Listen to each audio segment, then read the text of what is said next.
வணக்கம், நான் உங்கள் நண்பன் அப்பாஸ். இனி நம்ம பார்க்க போகிறது ஒரு படத்தோடைய ரிவ்யூ தான். என்ன படம் பார்க்குறதுக்கு முன்னாடி நம்ம ஸ்கை ஷோ டைமுக்கு லைக் பண்ணுங்கள், கமெண்ட் பண்ணுங்கள், சப்ஸ்கிரைப் பண்ண மறக்காதீங்க. நான் உங்கள் நண்பன் அப்பாஸ். இன்றைக்கி நம்ம ஸ்கையில் பார்க்க போகிற படம் நம்ம விஜய் சேதுபதி நடித்து வெளியே வந்த காந்தி டாக்கீஸ் தான். இந்த காந்தி டாக்கீஸ் வந்து ஒரு வித்தியாசமான படம், பயங்கர இன்ட்ரெஸ்டான படம். ஆனால் இதெல்லாம் வந்து தேட்டரில் ஓடுமானா கொஞ்சம் ஒரு கேள்விக்குறியான ஒரு படம் தான் வச்சுங்களேன். ஏன்னா அந்த மாதிரி ஒரு படம் தான் இது. ஏன்னா வந்து இந்த படம் வந்து ஆக்சுவலாக பார்த்திங்கன்னா ஹிந்தி படம். அதில் வந்து நம்ம விஜய் சேதுபதி சார் நடித்ததுனால இது தமிழ் படம் மாதிரி நம்ம கொண்டாட வேண்டியதாக இருக்குது. இதில் ஒரு பெரிய மைனஸ் பாயிண்ட் என்னென்னா, இந்த படம் வந்து பேசக்கூடிய படம் இல்லை, பேசாத படம். அதுதான் பெரிய ஒரு மைனஸ் பாயிண்ட்டு. இந்த படத்தோடைய டைரக்டர் பார்த்திங்கன்னா கிஷோர் பாண்டரங்கம் பல்லேர் அப்படின்னு சொல்லிட்டு அவருடைய பேர். அவர் வந்து ஆல்ரெடி என்ன சொல்கிறது, பாம்பேயில் வந்து நிறைய ஒரு 4-5 படம் எடுத்திருக்கிறாரு. பெரிய டைரக்டர் தான் இவர்.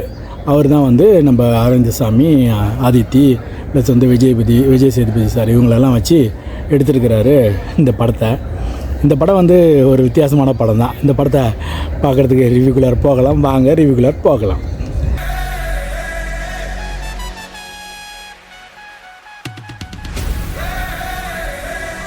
காந்தி டாக்கீஸ் வந்து எதுக்கு வித்தியாசமான படம், எதுக்கு இந்த மாதிரி ஒரு விஷப்பரிச்சைன்னு தான் கேட்கணும் நான். ஏன்னா இப்போ இருக்கிற ஜெனரேஷனுக்கு இந்த மாதிரி படம்லாம் பிடிக்குமான்னு பெரிய ஒரு கேள்விக்குறியாக இருக்குது. ஏன்னு வச்சிங்களேன், இது வந்து பேச மாட்டாங்க, ஆனால் ஸ்க்ரீன்லாம் ஓடிட்டுருக்கோம், பேக்ரவுண்ட்லேயே மியூசிக் ஓடிட்டுருக்கோம். நம்ம ஏஆர் ரஹ்மான் சார் வந்து மியூசிக் போட்டிருக்கிறாரு. அவர் வந்து இருக்கிறதுலே எனக்கு ரொம்ப பிடிக்காத மியூசிக் மாதிரி போட்டு வச்சுருந்தார். என்னுடைய ஒப்பீனியன், உங்களுடைய ஒப்பீனியன் வேறு மாதிரி இருந்தால் நீங்கள் கீழே கமெண்ட் பண்ணுங்கள். ஏன்னா இந்த படத்தில் இருக்கிற மியூசிக் வந்து சுத்தமாக பிடிக்கவே இல்லை எனக்கு. ஏன்னா இதுக்கு வந்து பேக்ரவுண்ட் மியூசிக் வந்து பயங்கர சூப்பராக கொடுத்துருந்தா இன்னும் கொஞ்சம் இந்த படத்தை வந்து நல்லா சூப்பராக எடுத்து கொடுத்துருக்கோம். மோஸ்ட்லி வந்து ஒரே மியூசிக் மாதிரி தான் வந்துட்டு இருந்துச்சு. அவங்க 2 பேரும் சந்திக்கிற மியூசிக் கூட ஓரளவுக்கு நல்லா இருந்துச்சு. மீதி எதுவுமே எனக்கு வந்து சுத்தமாக பிடிக்கல. செம மொக்கையாக போட்டு வச்சுருந்தார் மியூசிக்கை. அது ஏன்னு தெரில. இன்னொன்று வந்து இந்த மாதிரி ஒரு படம் எடுக்க போகிறேன், இந்த மாதிரி இவ்வளோ செலவு பண்ண போகிறேன்னா இத்தனை கோடிகள் போட்டு இந்த மாதிரி படம் எடுக்கிறதுக்கு யாருக்காச்சும் ஒரு உதவி பண்ணால் கூட நல்லாயிருக்கும் போல இருக்குது. அது என்னுடைய கருத்து தான். உங்களுடைய கருத்து இருந்தால் நீங்கள் கீழே கமெண்ட் பண்ணுங்கள். திட்டி விட்டுறாதீங்க, சரிங்களா? ஏன்னு வச்சுக்கலாம், இந்த படம் வந்து பெரிய காஸ்ட் குருவை வந்து யூஸ் பண்ணி எடுத்துருக்குறாங்க. பயங்கரமான கேமரா ஆங்கிள். ஏன்னா இந்த படத்துக்கு வந்து முக்கியமான வந்து கேமரா தான். அதே மாதிரி நடிக்கிறவங்க என்ன தான் சூப்பராக இருந்தாலும் இந்த படத்துக்கு முக்கியமான வந்து கேமரா வந்து சூப்பராக எடுத்துருக்கணும். அப்போ தான் இந்த படத்தை வந்து விஷுவலாக பண்ண முடியும். ஏன்னா இந்த படம் பார்த்திங்கன்னா விஷுவலாக தான் பண்ணியிருக்கிறாங்க. விஷுவலாக இந்த படத்தை வந்து கொடுத்துருந்தா தான் நம்ம வந்து அந்த கதைக்குள்ளார நம்மளால் உள்ளே போக முடியும்.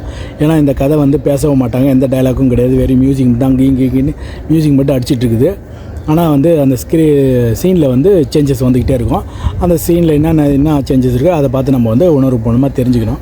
அந்த மாதிரி ஒரு கதைக்களம் தான் இந்த படத்தில். தேட்டரில் போய் உட்காந்து பார்க்கலான்னா ரொம்ப கஷ்டமான இருக்கும். ஏன்னா 2.25 மணி நேரம் இந்த படத்தை வந்து எடுத்து வச்சுருக்கிறாங்க. காஸ்ட்டு வந்து நிறைய பேர் இருக்கிறாங்க.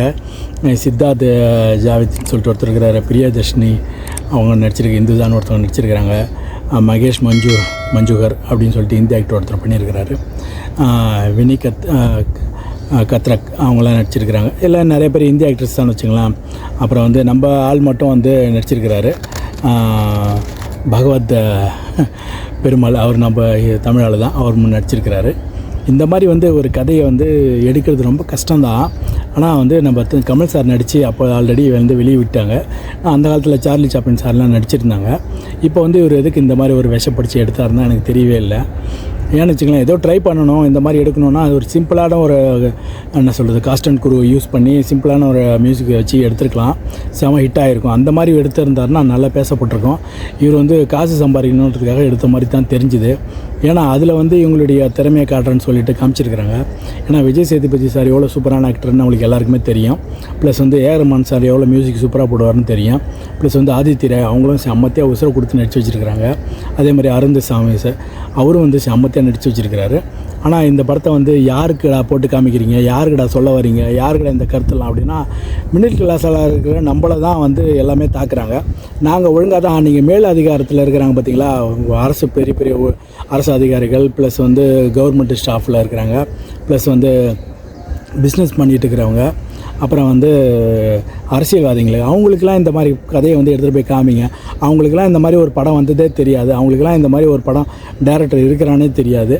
அவங்களுக்கு சொல்ல வேண்டிய கருத்தெல்லாம் நம்மக்கிட்ட சொல்லி, நாங்கள் நல்லவனாக தாண்டா இருக்கிறோம், நாங்கள் திருடுறோம் நல்லா இருக்கிறோம், திருடாமல் இருக்கிறோம் நல்லா இருக்கிறோம், அப்படியே போயிட்டுருக்குது. ஆனால் வந்து எங்களுக்கு கருத்து சொல்கிறேன்ற பேரில் நீங்கள் வந்து நல்லா இருங்க, காந்தி வந்து இந்த ஊரில் எப்படி இருந்தார், எப்படி அகிம்சையை ஃபாலோ பண்ணார், அந்த மாதிரி நீங்களும் இருங்க, நீங்களும் அகிம்சையை ஃபாலோ பண்ணுங்கள், நாங்கள் ஃபாலோ பண்ணதுனால தான் இவ்வளோ நல்லா இருக்கிறோம். அதனால் வந்து எங்ககிட்ட இந்த மாதிரி கருத்தெல்லாம் சொல்ல வேண்டிய அவசியமே இல்லை. ஏன்னு வச்சிங்களேன், இது வந்து மேல் அதிகாரத்தில் மேலே ஒரு ஒரு ஒரு டாப் லெவலில் இருக்கிறவங்கக்கிட்ட போய்ட்டு இந்த மாதிரி இதெல்லாம் காமிக்க வேண்டியதாக இருக்குது. ஏன்னா பணம் வந்து இந்த படத்துடைய கதை எப்படின்னா, பணம் சம்பாதிக்கிறது வந்து ரொம்ப கஷ்டம் இல்லை, பணம் வச்சுருக்கிறவன் வந்து ஏழையாக போயிடுறான், பணம் இல்லாதவன் வந்து நேர்மையாக இருக்கிறதுனால நல்லா இருக்கிறான் பாருன்றத ஒரு கருத்தை வச்சு இந்த படத்தை வந்து எடுத்து முடிச்சிருக்கிறாரு நம்ம டேரக்டரு.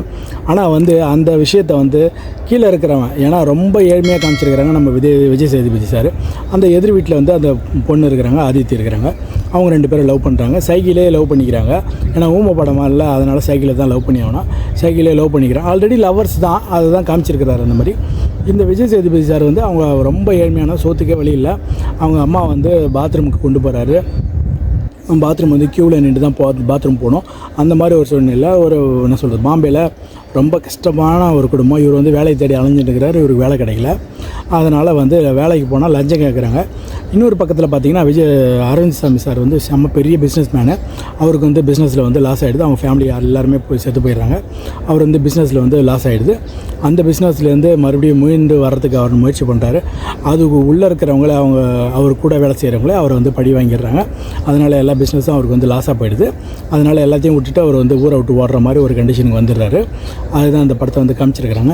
விஜய் சேதுபதி வந்து அந்த வீட்டில் போய் திருட போகிறாரு. திருட போன இடத்துல பணம் கிடச்சிது. பணம் கிடச்சிட்டு அந்த பணத்தை வச்சுட்டு சந்தோஷமாக இருந்தாரான்னு கேட்டிங்கன்னா இல்லை. அதனால் வந்து ஆதித்யா சொல்கிறாங்க, இல்லை நீங்கள் பணத்தை வச்சுட்டு சந்தோஷமாக இருக்க முடியாது, அந்த பணத்தை வந்து வாபஸ் பண்ணிவிட்டு கொடுத்துட்டு வா, அப்போ தான் அவனை வந்து நான் கல்யாணம் பண்ணி பண்ணுற மாதிரி டிசிஷன் சொல்கிறாங்க.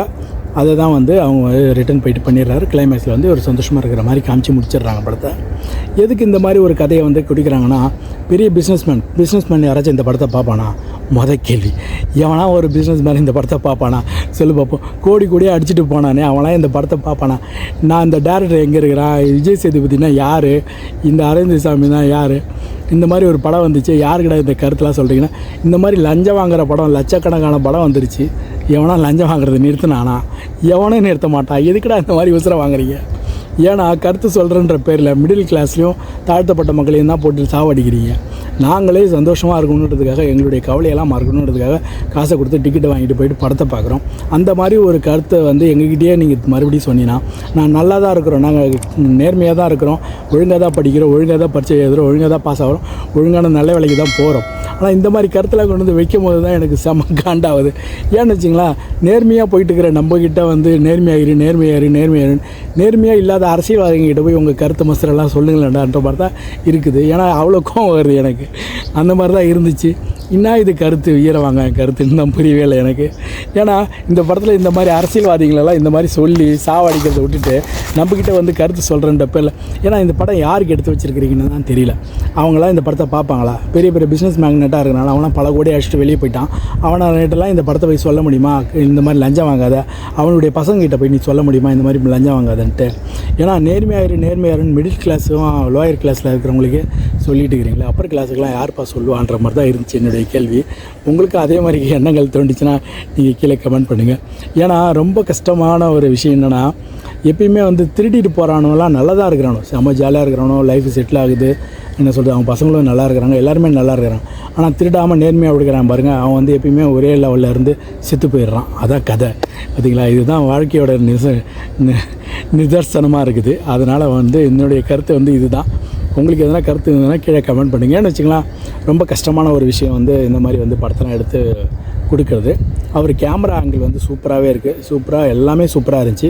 படம் வந்து எங்கே ஆரம்பிச்சது எங்கே முடிஞ்சதுன்றதை வந்து அவருடைய கருத்தை வந்து தெளிவாக சொல்லிட்டார். அவர் வந்து டேரக்டர் ஏதோ ட்ரை பண்ணியிருக்கிறார், ஓகே, வெல் அதனால் வந்து வெல் குட்டாக இருக்குது. அதனால் வந்து இந்த மாதிரி கருத்தெல்லாம் வந்து எங்ககிட்ட சொல்லாதீங்கன்றது தான் என்னுடைய கருத்தாக இருக்குது. மீண்டும் உங்களை வேறு ஸ்கை ஷோவில் வந்து சந்திப்போம். வேறு எதனா படம் இருந்ததில் கண்டிப்பாக லைக் பண்ணுங்கள், கமெண்ட் பண்ணுங்கள், சப்ஸ்கிரைப் பண்ண மறக்காதீங்க. ஏன்னா வேறு ஒரு படத்தை வந்து எந்த படத்தை வந்து நம்ம ரிவ்யூ போடலான்னு கீழே கமெண்ட் பண்ணுங்கள். கண்டிப்பாக நம்ம ஸ்கை ஃபேமிலியில் வந்து ரிவ்யூ போட்டுருவோம். மீண்டும் சந்திக்கும் வரை நான் உங்கள் நண்பன் அப்பாஸ்.